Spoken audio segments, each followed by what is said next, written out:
क्या आप में हिम्मत है रात के 3 बजे उस पेड़ के नीचे जाने की? गांव के बाहरी छोर पर सदियों पुराना एक पीपल का पेड़ खड़ा था, जिसके बारे में फुसफुसाहटें थीं कि वह रात में अपनी जगह बदलता है।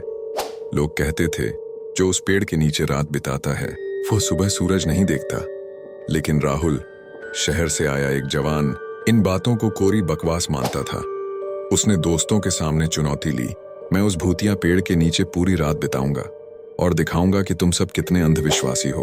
आधी रात, अमावस की काली रात, राहुल हिम्मत बांधकर उस विशाल पीपल के नीचे जा बैठा।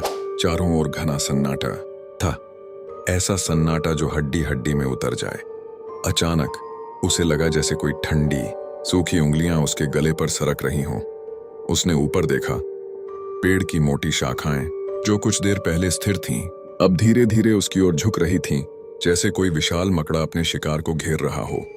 एक पल को उसे लगा यह सिर्फ हवा है, लेकिन फिर जमीन में एक हल्की गड़गड़ाहट हुई।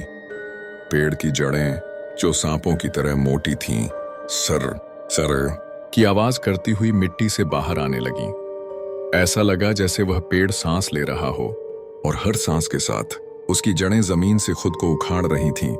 राहुल की आंखें फटी रह गईं। पेड़ सचमुच हिल रहा था। उसकी सूखी डरावनी टहनियां अब उसके बिल्कुल करीब थीं।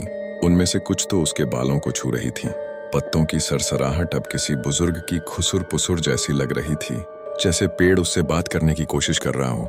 एक पल के लिए उसे लगा कि उसने पत्तों के बीच से एक भयानक लाल चमकती हुई आंख देखी। वह चिल्लाया। उसकी चीख रात के सन्नाटे में गुम हो गई।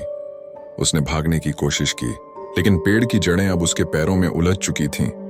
वह गिर पड़ा और उसकी आंखों के सामने वह विशाल पीपल का पेड़ अपनी सूखी डरावनी जड़ों के साथ धीरे धीरे आगे बढ़ने लगा। राहुल को लगा जैसे वह जमीन में धंसता जा रहा है। पेड़ उसे अपने साथ खींच रहा हो। सुबह जब गांव वाले हिम्मत करके उस जगह गए, तो वहां सिर्फ एक खाली जमीन थी जहां पहले पेड़ था, और थोड़ी दूर एक नई जगह पर वही विशाल पीपल का पेड़ खड़ा था। उसकी जड़ों पर ताजी मिट्टी लगी थी।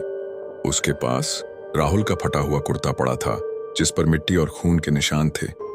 और दूर हवा में एक धीमी डरावनी सरसराहट सुनाई दी, जैसे पेड़ अभी भी हंस रहा हो।